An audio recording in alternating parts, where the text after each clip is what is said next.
Halo teman-teman semuanya, perkenalkan saya Via Arcelina Bruginting dan pada video kali ini saya akan mempresentasikan materi saya dan kita juga akan membahas tentang probabilitas. Ya, jadi untuk pertama-tama kita harus tahu apa itu penelitian dalam probabilitas. Dan penelitian itu adalah proses ilmiah yang sistematis dan terstruktur untuk memperoleh pengetahuan baru, memecahkan permasalahan, serta mengembangkan teori yang telah ada. Dalam penelitian diperlukan juga analisis data yang tepat agar hasilnya itu akurat dan dapat dipertanggungjawabkan. Konsep penting dalam analisis data adalah probabilitas dan distribusi data, ataupun distribusi probabilitas. Lalu apa itu probabilitas?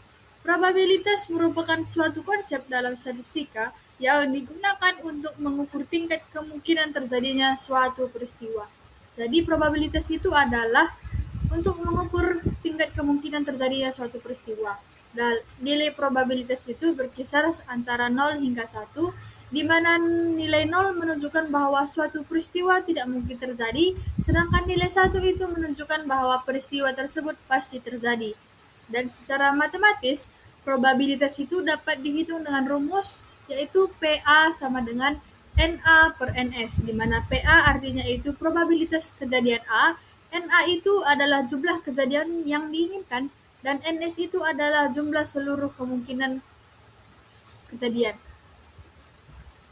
Selanjutnya, kita masuk ke dalam distribusi probabilitas. Distribusi probabilitas adalah cara untuk menggambarkan bagaimana nilai-nilai probabilitas itu tersebar pada suatu variabel acak. Distribusi probabilitas itu sangat penting dalam analisis statistik karena memungkinkan peneliti untuk memahami pola data serta membuat prediksi berdasarkan data tersebut. Distribusi probabilitas itu terdapat dua jenisnya, yaitu variabel acak diskrit dan juga variabel acak kontinu. Kita masuk ke dalam jenis distribusi yang pertama, yaitu distribusi diskrit, di mana distribusi diskrit ini digunakan untuk variabel yang memiliki nilai tertentu dan dapat dihitung secara jelas. Dan distribusi diskrit ini juga terbagi dalam beberapa, yaitu yang pertama distribusi binomial, yang dimana biasanya distribusi binomial ini digunakan untuk kejadian dengan dua kemungkinan, yaitu biasanya itu sukses atau gagal atau berhasil dan juga tidak berhasil, di mana secara matematis bisa dihitung dengan Px sama dengan Nx dikali dengan P pangkat X dikali 1 kurang P pangkat N kurang X, di mana N itu adalah jumlah percobaan, X itu adalah jumlah keberhasilan, dan P itu adalah probabilitas sukses, dan 1 kurang P itu adalah probabilitas gagal. Selanjutnya untuk distribusi diskrit yang kedua, yaitu distribusi Poisson, di mana distribusi Poisson ini digunakan untuk menghitung jumlah kejadian dalam interval waktu tertentu. Secara matematis itu rumusnya bisa dihitung dengan Px sama dengan E pangkat minus lambda dikali lambda pangkat X per X faktorial, di mana lambda itu adalah rata-rata kejadian dan X itu adalah jumlah kejadian dan E itu adalah konstanta, yaitu 2,7182, dan X faktorial itu adalah faktorial. Selanjutnya kita masuk ke dalam distribusi kontinu, di mana distribusi kontinu ini biasa digunakan untuk variabel yang memiliki nilai dalam rentang tertentu, di mana distribusi kontinu itu juga terbagi menjadi beberapa, yaitu yang pertama distribusi normal. Distribusi normal ini biasanya berbentuk rupa lonceng dan paling sering digunakan. Jadi nanti dalam distribusi normal ini diketahui ketika itu bentuk kurvanya itu seperti menyerupai kurva lonceng.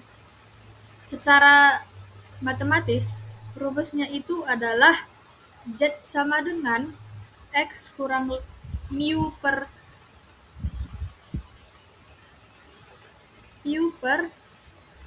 secara matematis, saya ulangi, untuk distribusi normal itu bisa kita menggunakan rumus J-score, yaitu Z sama dengan X kurang mu per sigma, di mana X itu kita lambangkan sebagai nilai data, mu itu adalah rata-rata, dan sigma itu adalah standar deviasi. Selanjutnya yang kedua yaitu distribusi uniform. Distribusi uniform ini biasa digunakan ketika semua nilai itu memiliki peluang yang sama. Secara matematis itu rumusnya adalah Fx sama dengan 1 per B kurang A, di mana Fx itu kita lambangkan sebagai fungsi kepadatan probabilitas, dan X itu adalah variabel acak kontinu, dan A itu adalah batas bawah rentang, dan B itu batas atas rentang. Selanjutnya yang ketiga di distribusi kontinu ada distribusi gabungan, di mana distribusi gabungan ini biasanya itu digunakan untuk menganalisis dua atau lebih variabel secara bersamaan, di mana jika dua kejadian itu saling independen, maka peluang keduanya terjadi dihitung dengan perkalian. Dan secara matematis rumus untuk distribusi gabungan itu adalah P P kali P kali A irisan B sama dengan PA kali PB, di mana PA P, PA irisan B itu adalah, maaf saya ulangi kembali untuk rumus distribusi gabungan, yaitu PA irisan B itu adalah PA kali PB, di mana PA irisan B itu adalah peluang A dan B terjadi bersamaan, dan PA itu untuk peluang A saja dan PB itu peluang B saja, di mana kali itu perkalian dikarenakan dua kejadian itu saling independen. Selanjutnya kita masuk ke dalam penggunaan distribusi probabilitas. Biasanya itu secara umum distribusi probabilitas itu digunakan untuk deskripsi data, prediksi, penggunaan hipotesis, simulasi, dan juga pengambilan keputusan. Kegunaan probabilitas ini dalam biostatistika adalah membantu pengambilan keputusan, juga memprediksi, menganalisis, dan juga dalam pengujian hipotesis. Contoh dalam probabilitas ini dalam kesehatan ini adalah untuk melihat prediksi tingkat kesembuhan pasien, analisis efek samping obat, evaluasi intervensi keperawatan, dan juga manajemen risiko. Dampak kesalahan dalam penggunaan probabilitas ini adalah kesalahannya itu bisa menyebabkan kesalahannya prediksi, interpretasi itu data keliru, dan juga keputusan tidak tepat, dan juga menurunkan validitas penelitian tersebut. Selanjutnya kita akan masuk ke soal data, soal kasus maksud saya, yang mana soal kasus yang pertama ini adalah di sebuah rumah sakit terdapat 200 data rekam medis. Dari jumlah tersebut 50 pasien mengalami anemia. Jika satu data dipilih secara acak, berapakah probabilitas pasien tersebut mengalami anemia? Jawaban A, B, C, D, atau E? Mana ya? Baik, kita langsung saja, yaitu jawaban dari nomor 1 yaitu C, karena C ini kan kita soal ini kita disuruh mencari probabilitas pasien, maka kita langsung saja masuk ke rumus probabilitas. Rumusnya itu PA sama dengan NA per NS, di mana NA kita ada 50 dan NS kita 200, maka PA sama dengan, kita substitusikan 50 per 200 adalah 0,25. Jadi probabilitas pasien mengalami anemia adalah 0,25. Jawabannya C. Soal yang kedua, yaitu di unit rekam medis, rata-rata terjadi 3 kesalahan penginputan data per hari. Dan berapakah peluang terjadi tepat 2 kesalahan dalam satu hari? Jawabannya A, B, C, D, atau E.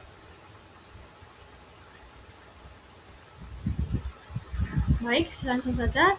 Jawabannya itu adalah C, karena pada soal kita suruh kita mencari peluang terjadi tepat kedua kesalahan. Maka kita menggunakan rumus distribusi Poisson.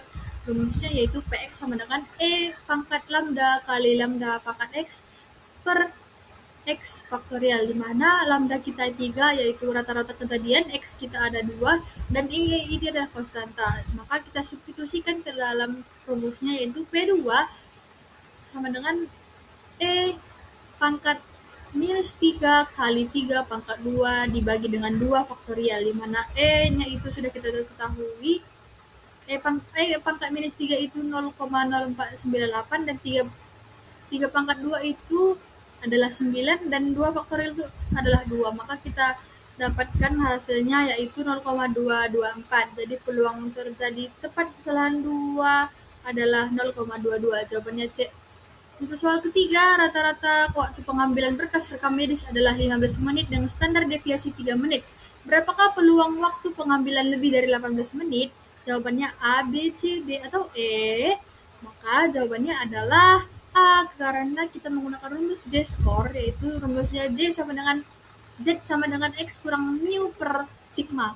Kita punya X adalah 18, mu 15, dan sigma adalah 3. Kita masukkan ke rumus yaitu 18 kurang 15 dibagi 3 adalah 3 per 3 adalah 1. Maka dari tabel Z adalah P-nya itu diketahui Z-nya, PZ lebih kecil sama dengan 1 itu 0,8413. Karena datanya lebih dari 15 menit, maka PZ lebih kecil dari 1 itu adalah 1 kurang 0,8413. Jawabannya adalah 0,1587. Jawabannya adalah A. Jadi demikian yang dapat saya sampaikan pada materi ini.